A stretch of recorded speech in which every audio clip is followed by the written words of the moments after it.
On this episode of Big Sky Now, I had the opportunity to interview the Northern Colorado Bears. I was able to interview offensive coordinator Justin Walterscheid and starting quarterback Peter Costelli. Here it is.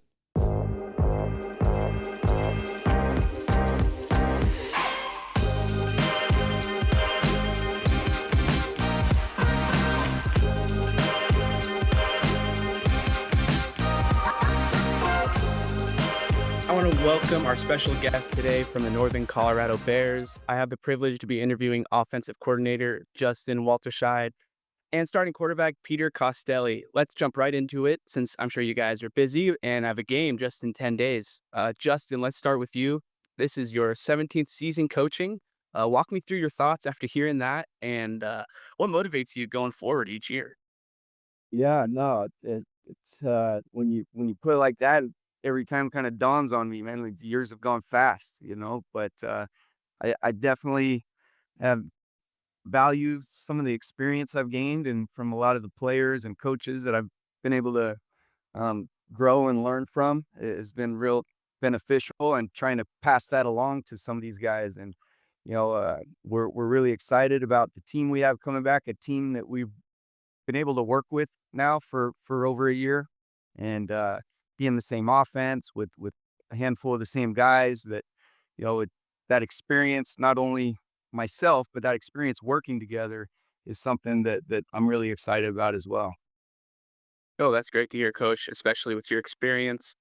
Peter, let's go jump over to you. You played 5 games last year, 591 yards, 4 touchdowns. What is your mindset this season to help the offense get on track and get out of the gate quick? And also, what's maybe some differences are you thinking about from last year going to this year? Yeah, I mean, unfortunately, it was 3 games I played in last year, but I'm just really looking forward to just kind of getting things rolling. We got a lot of guys coming back. A lot of the culture of the team is really we really come together a lot as a team, and we're just really looking forward. We're pushing each other every day, and we're just kind of ready to get going.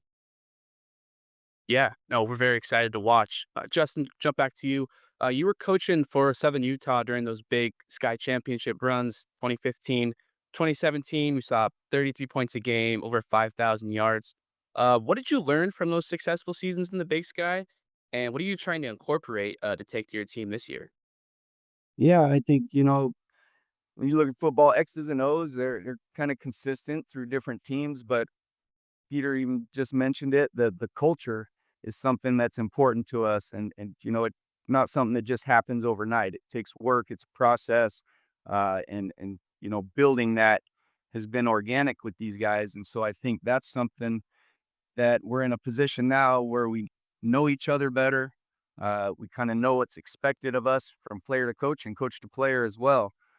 And that was something that Southern Utah that I think was really, really a big part of our success. And it took a little bit to build it, but uh, the other thing is, I think anytime you potentially have a quarterback in second year of an offense, is a big difference. Whether it's high school, college, NFL, like that.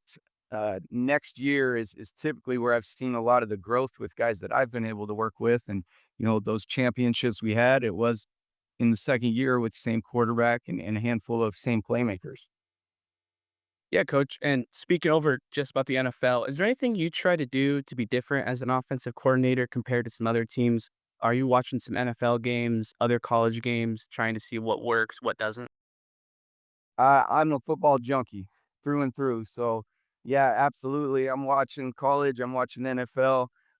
There's a lot of guys that I kind of studied their offense over the years and wanted to learn. But I think the more important thing is, what fits who we are, and what do our best players do best? And how do I highlight those and put those guys in position to be successful? And so, football kind of is a copycat world and league, and so there's a lot of scheme and things you'll see within different teams. But for me, I want to focus on, okay, what are our best guys? How do I really highlight them throughout a game or a season?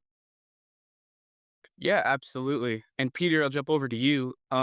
As we know, quarterbacks, they get all the pressure, but can get the blame, can also get the credit. How do you personally balance that pressure? What do you do day in and day out during the games to handle that? I mean, you try to kind of just don't focus on it, All you're really focused on is just helping the teammates, like you're all focused on the same goal. I mean, your pressure is everyone's pressure, So try not to focus on the pressure and just focus on just helping the guys next to me. Yeah, and speaking of going to the game, do you have a favorite situation as a quarterback? 3rd and long, red zone, 2-minute drill, hey, even Hail Mary, anything. What's your favorite part? I mean, you can't go wrong with 2 minutes. You got the ball in your hands, you gotta go score. I think that's every QB's kind of goal, is to go out there and do your job on 2 minute drill, go help your team. Yeah, no, it's gotta be exciting. And how does your relationship with coach, show and how you run the offense Saturdays? What's your guys' communication like week in and week out? Yeah, I mean, we're always talking over these going into the second year. Me and coach have really built a good relationship in terms of just communicating and kind of just talking out things, what we like, what we don't like, how I see my teammates and how we just think the offense is going. But it's been good. It's gonna definitely help out going to the future, facing these tough teams. Great to hear. Coach, who's a player or position group this year on offense, you're excited to see take a big leap, and maybe why? Well, I mean, I could sit here and probably go through guys at every position group, but I think something that I'm excited about, which is very critical, is the experience and chemistry of our offensive line. Right, those guys being together. When you talk about a position group on the field, you got 5 guys on the field every play that have to be in sync and have to have that chemistry. And I can sit here and draw up all these cool design plays all day, but if we don't block people up front, it doesn't matter. And I'm really excited about that. We had a lot of guys get experience last year, and at some different spots. We have some versatile guys who can play inside and outside. We've got a big O line, and I think that can be a big strength for us. So the experience, the ability at the offensive line is something to value a lot.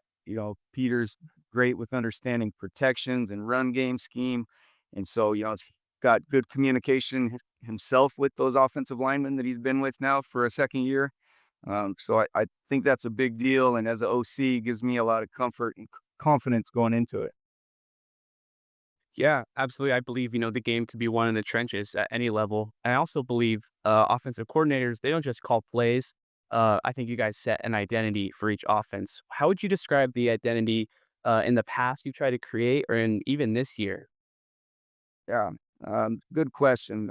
You know, I want to be a detailed offense, and that is part of that experience. That now in the second year we're coaching more details and less just assignment.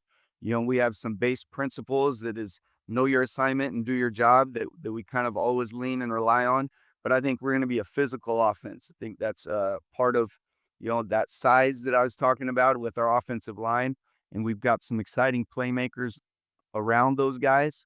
But first and foremost, we want to establish a physicality, and I think that tends to open up things for those guys that can make those big plays on the outside.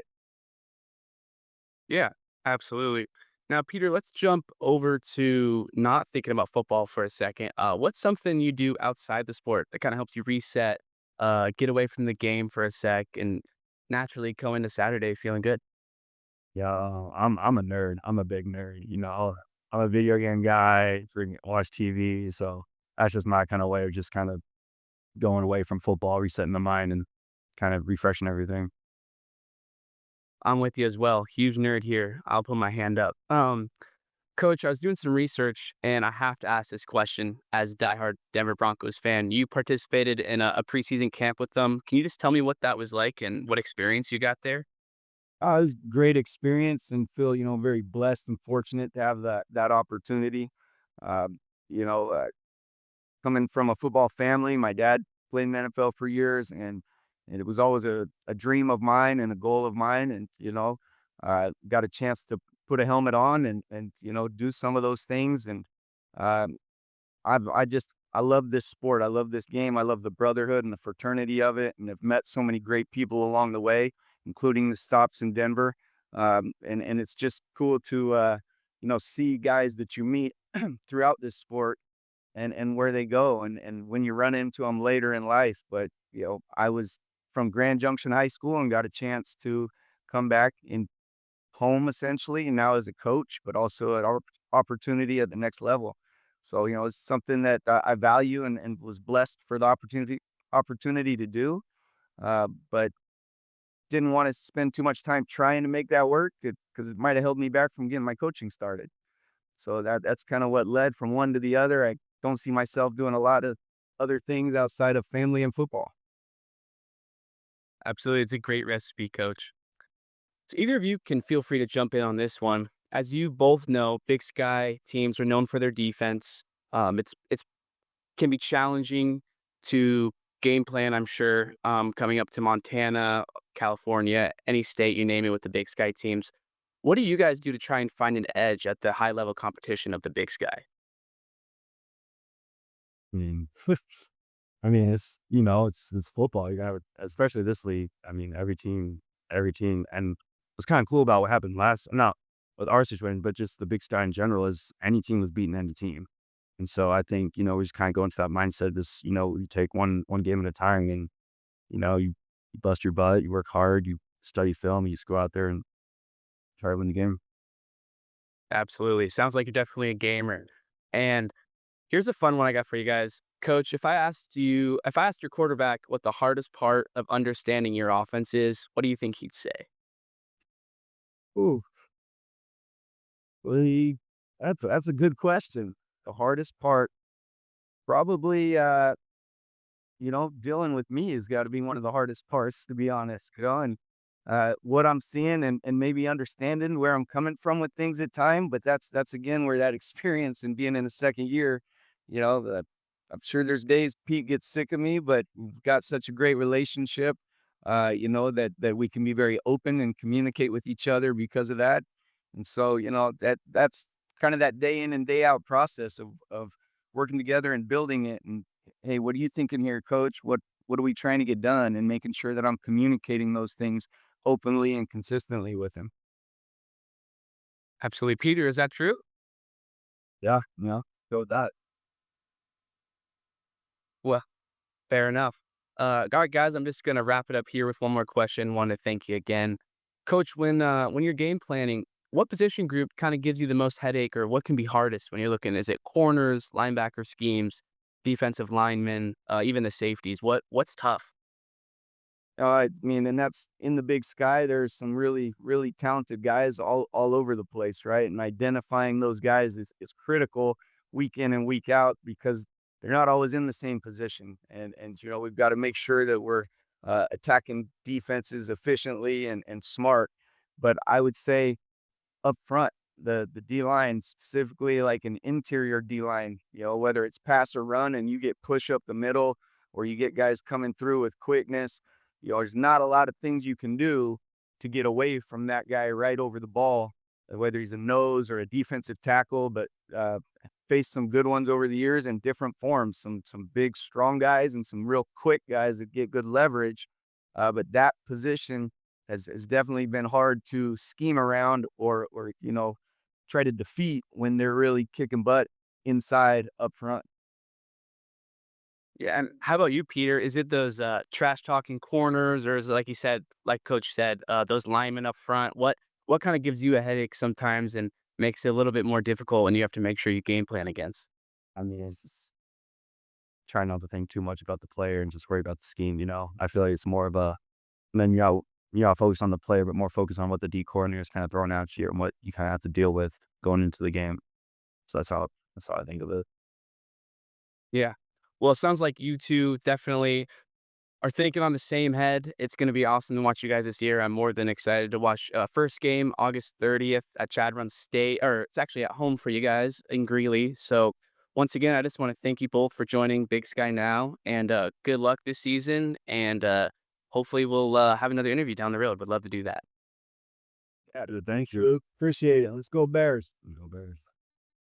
M&C Tire in Kalispell has been locally owned since 1979. From urban avenues to untamed trails, M&C Tire will help you conquer any terrain. Unleash the power within your ride. Stop into M&C Tire at 1271 North Meridian Road in Kalispell or mnctire.com. M&C Tire, wherever you go, we've got you covered.